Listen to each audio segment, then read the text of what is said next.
वार्ता में आप सबका स्वागत है। राजस्थान की सरकार अपने 2 साल के कामों का रिपोर्ट कार्ड लेकर 200 प्रगति रथों के माध्यम से राजस्थान की हर विधानसभा और हर ग्राम पंचायत में पहुंच रही है। उन प्रगति रथों में राजस्थान के विकास की गाथा है। लोग बड़ी उत्सुकता से बड़ी संख्या में वहां आ रहे हैं। सरकार के गतिशीलता को देखते हुए प्रतिपक्ष को जब कोई ऐसा मुद्दा नहीं मिला तो चाय के प्याले में तूफान खड़ा करके ऐसे मुद्दे जिन मुद्दों के जनक वो खुद हो उनको गढ़ने का काम अब प्रतिपक्ष के लोग कर रहे हैं। सेव अरावली ये अभियान और विशेष तौर पर पूर्व मुख्यमंत्री जी ने सोशल मीडिया पर इस अभियान को आगे करने का काम किया है। ये दिगर बात है कि उन्होंने अपनी डीपी बदली पर उनके साथ उनके नेताओं ने, कांग्रेस प्रदेश अध्यक्ष ने भी उनका साथ नहीं दिया। अरावली निश्चित तौर पर हमारी जीवन रेखा से संबंधित है। 2.5 अरब वर्ष पहले का इतिहास इसके साथ जुड़ा है। यह राजस्थान, हरियाणा, दिल्ली और गुजरात के अंदर 37 जिलों में 1,44,000 वर्ग किलोमीटर में फैली हुई है। अरावली को सेव करे बचाने के लिए केंद्र सरकार, राजस्थान सरकार कटिबद्ध है और जितनी चिंता इस समय केंद्र सरकार कर रही है किस प्रकार अरावली को कार्बन क्रेडिट के माध्यम से हरा भरा किया जाए, उतनी आज से पहले कभी नहीं हुई। इस अरावली के अंदर हमारे किले हैं, हमारे प्रसिद्ध मंदिर है, यहाँ तक कि कुंभलगढ़ का, नारगढ़ का और माउंट आबू का देलवाड़ा मंदिर जैसा प्रसिद्ध मंदिर है। और भारत में भी कुतुब मीनार जैसे महत्वपूर्ण स्मारक भी इसी में है। भैया धीरे बोल लो यार। गहलोत साहब ने जो बात कही उस बात से मैं एक बात पर सहमति व्यक्त करता हूँ। कोई और बोलता है। उन्होंने कहा था कि अरावली हमारे थार के फैलाव को रोकती है, मरुस्थल के फैलाव को रोकती है, प्रकृति की दीवार के रूप में काम करती है, इको क्लाइमेट बैलेंस करने का काम करती है, ये हमारे भूजल को चार्ज करने का काम करती है और दिल्ली और एनसीआर में पर्यावरण की शुद्धता में इस अरावली हिल की प्रमुख भूमिका है। जिस सर्वोच्च न्यायालय की फैसले की चर्चा करके और कांग्रेस पार्टी के पूर्व मुख्यमंत्री भ्रम फैलाने की कोशिश कर रहे हैं, वो फैसला है 20 नवंबर 2025 का।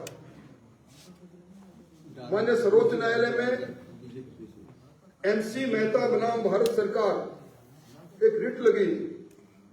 उसका मुख्य उद्देश्य था कि अरावली के क्षेत्र में जो अवैध खनन हो रहे हैं उस पर सरकार सर्वोच्च न्यायालय को स्पष्ट निर्देश जारी करे।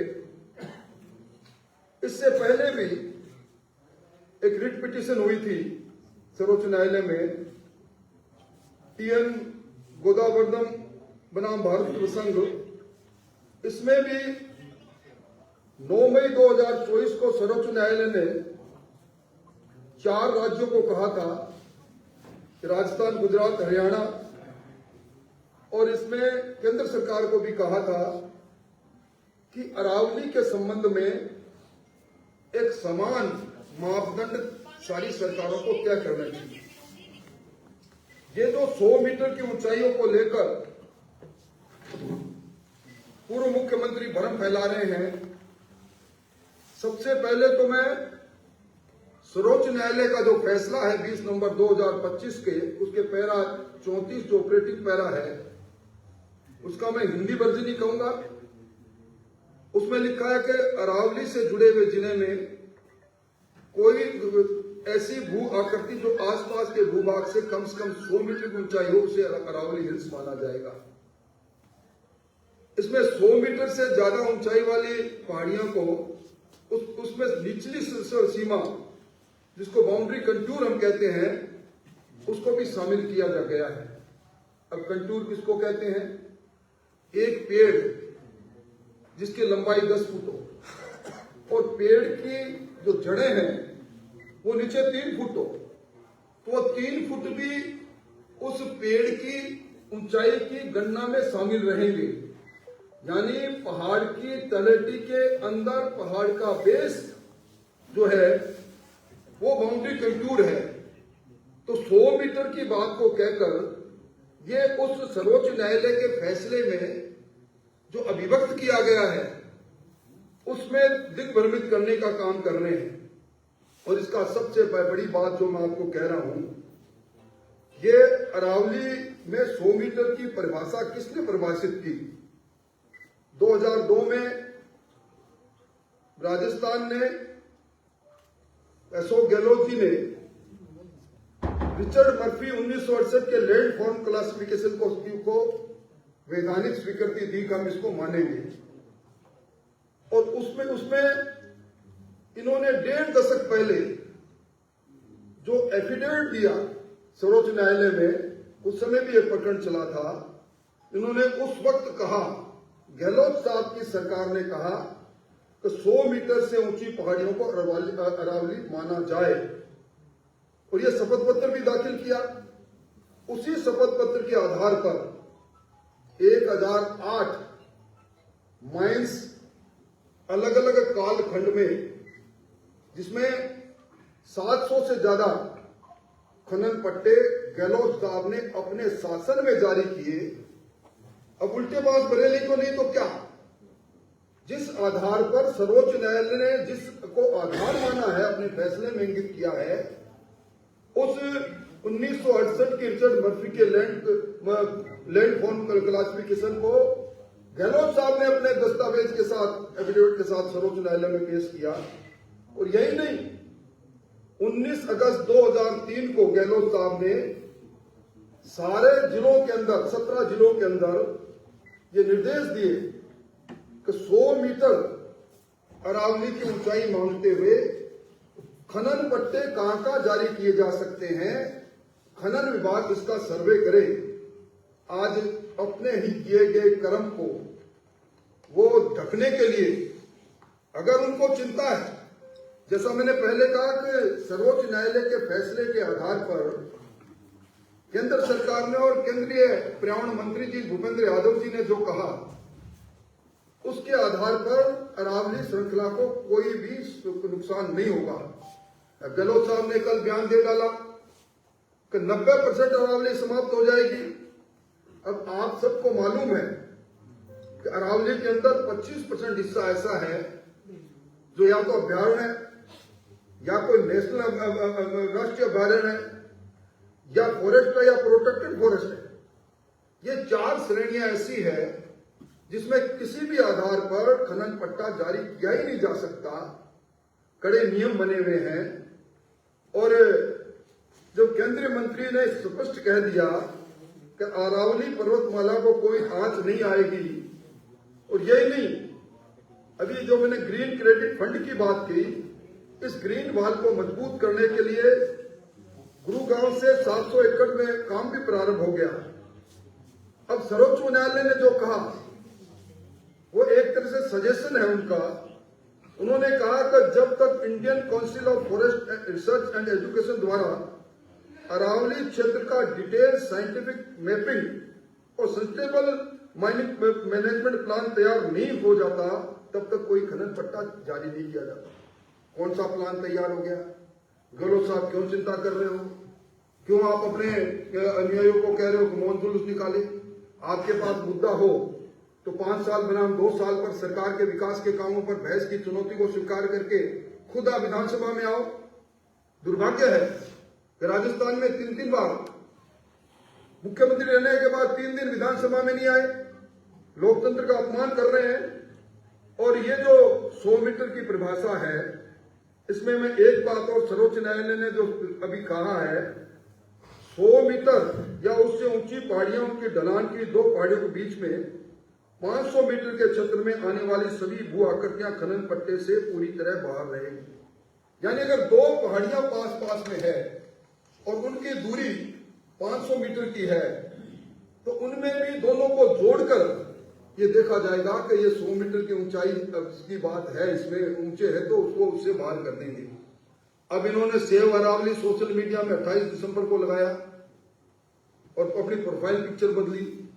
कांग्रेस की एकता देखिए आप, ना तो डोटास राज जी ने, ना मल्लिकार्जुन जी ने, राहुल गांधी जी ने, ना सचिन पायलट जी ने अपनी प्रोफाइल पिक्चर बदली।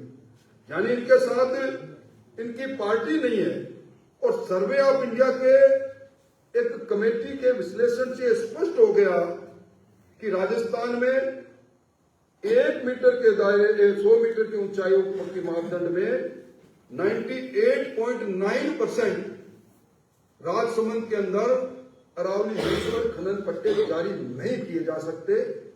उदयपुर में 99.89, गुजरात के साबरकांठा में 89.4 और हरियाणा के महेंद्रगढ़ में 75.7। इसके अलावा राष्ट्रीय उद्यान है, इको सेंसिटिव जोन है, रिजर्व प्रोटेस्ट फॉरेस्ट है, वेटलैंड है। इसलिए मैं कह सकता हूं कि 37 जिलों में 0.19% में ये अगर इस परिभाषा में माने तो खनन पट्टे जारी किए जा सकते हैं। और इन बातों को लेकर जिस प्रकार का भ्रम फैलाया जा रहा है, ये पूरा क्रम उसी कांग्रेस के द्वारा 2002 के अंदर और 2002 से लेकर अब तक जो खनन पट्टे जारी हुए जिनका उल्लेख मैंने कहा, उसमें सोच हुए गा के बिल्ली हज को चली। खुद 700 से ज्यादा पट्टे देने वाले अशोक गहलोत जी अब ये कहते हैं अरावली को बचाना है। अरावली को बचाने के लिए हम कटिबद्ध हैं। ये ठीक उसी प्रकार की बात है। आपने देखा होगा कि हनुमानगढ़ में कांग्रेस पार्टी ने एक आंदोलन किया ड्यून एथेनॉल प्राइवेट लिमिटेड को लेकर। एक एथेनॉल की फैक्ट्री लग रही है, फैक्ट्री के अंदर इन्वेस्टमेंट कर लिया। दुर्भाग्य देखिए, ये जो उस फैक्ट्री को का एमओयू जो हुआ 2022 में, वो भी गहलोत साहब ने किया। आज उसी का विरोध करवा रहे हैं। और उसमें उसकी जो जमीन थी, उस लैंड के कन्वर्जन को औद्योगिक प्रयोजनार्थ 2023 में इन्होंने किया। और पोल्यूशन बोर्ड की जो स्वीकृति मिली, एनओसी मिली, वो भी अगस्त 2023 में गहलोत साहब ने दी। यानी कुल मिला के असली बहस से बचने के लिए अरावली जैसे महत्वपूर्ण, जिसके साथ हमारी संस्कृति जुड़ी है, जिसको बचाने के लिए विचारधारा के रूप में, सरकार के रूप में भजन लाल जी खुद चिंतित है, डबल इंजन की सरकार चिंतित है, हमारी केंद्र सरकार चिंतित है। इस प्रकार का भ्रम फैलाकर वो कतिपय कुछ लोगों को भ्रमित करने की कोशिश कर रहे हैं।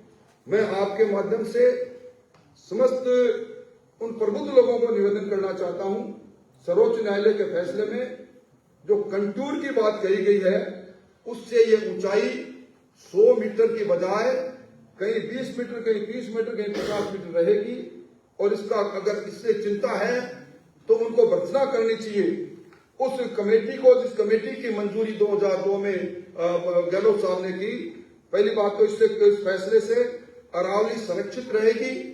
और अवैध माइनिंग के खिलाफ में भजन लाल जी की सरकार ने पिछले 2 वर्षों में तबाह-तोड़ कार्रवाई की है और उस खनन को रोकने के लिए सरकार कटिबद्ध है।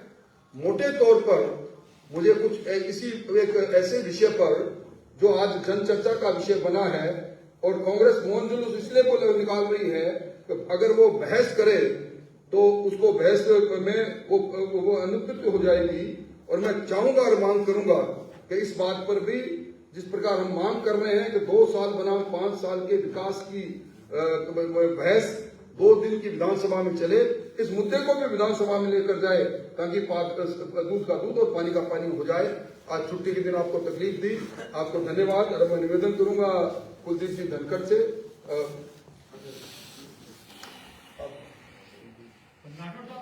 गहलोत साहब का हवाला दिया, तो आपकी सरकार दिशा में इस समय क्या प्रयास करती है? ये एक ऐसा विषय है इसको लेकर राजस्थान में सभी लोग चिंता कर रहे हैं अरावली के मुद्दे को लेकर, क्योंकि सबके जनजीवन से जुड़ा हुआ। देखिए, मैंने आपको पहले कहा ना, ये चाय के प्याले में तूफान खड़ा करने की कोशिश हो रही है। अरावली के अंदर जब मैंने आपको कहा 0.1% के लगभग ही माइंस क्षेत्र में आता है, कौन सा बढ़ाव हो गया? आप ये कह सकते हो कि सरकार को अरावली क्षेत्र में अवैध माइनिंग के लिए कठोर कदम उठाने चाहिए, जो भजन लाल जी की सरकार उठाने के लिए कटिबद्ध है। ये तो कोई मुद्दा ही नहीं है। सर्वोच्च न्यायालय का फैसला उनको पढ़ने का चश्मा गहलोत साहब को बदलना पड़ेगा। मैं उनको राय दूंगा कि वो विधि विशेषज्ञों से बात कर ले। उनके पास नहीं है तो भारतीय जनता पार्टी उनको ये सुविधा उपलब्ध करा देगी। जो इलीगल माइनिंग हुई, आपकी सरकार बनी, उस वक्त क्या प्रयास इलीगल माइनिंग के खिलाफ हुए, ये बड़ा सवाल है। तो इस पर आरोप भी लगा रही कांग्रेस को, उसका जवाब क्या? देखिए, इसमें जब से हमारी सरकार आई है, हमने 19,744 वाहन जो इलीगल माइनिंग कर रहे थे उनको जब्त किया है और 2,228 FIR आज तक नहीं हुई और प्रकरण दर्ज में 20,526 और 211 करोड़ की शास्ति इन पर लगाई है। मैं आश्वस्त करना चाहूंगा अवैध माइनिंग के प्रति भजन लाल जी स्वयं में पहले उनकी खुद की चेयरमैनशिप में 3-4 मीटिंग हो चुकी है और उसके लिए और कटिबद्धता से काम करें। भाई साहब, जम्वा रामगढ़ से महेंद्र पाल जी भी बैठे हैं। अरावली पर्वतमाला में ही जम्वा रामगढ़ में निम्बी गांव आता है, वहां पर पूरा पहाड़ काट के एक सोसाइटी वहां पर बनाई जा रही है। इस बाबत खबर भी चलाई गई थी, लेकिन अरावली बचाने की तो हम बात कर रहे हैं, लेकिन आपके ही क्षेत्र में निम्बी गांव में पूरा का पूरा पहाड़ काटा जा रहा है। नहीं, ऐसा कुछ नहीं है भाई, ऐसे पर थोड़ा सा है कि फिर वन विभाग ने कठोर कार्रवाई की है। वहाँ अभी लगातार वैसा ट्रॉलियों पे ट्रॉलियां जा रही है, उसी को पहाड़ को काट के वहाँ पे सड़क बने हुए पूरा इकोलॉजिकल जोन है, उसमें कॉलोनी कट चुकी है। अगर ऐसा है तो मैं आपको आश्वस्त करता हूं और मैं इस काम के लिए कुलदीप जी धनखड़ से कहूंगा कि वो खुद जाके आज ही बात करेंगे, हम इस पर कार्रवाई करेंगे। धन्यवाद। ओके साहब, बहुत बहुत धन्यवाद साहब।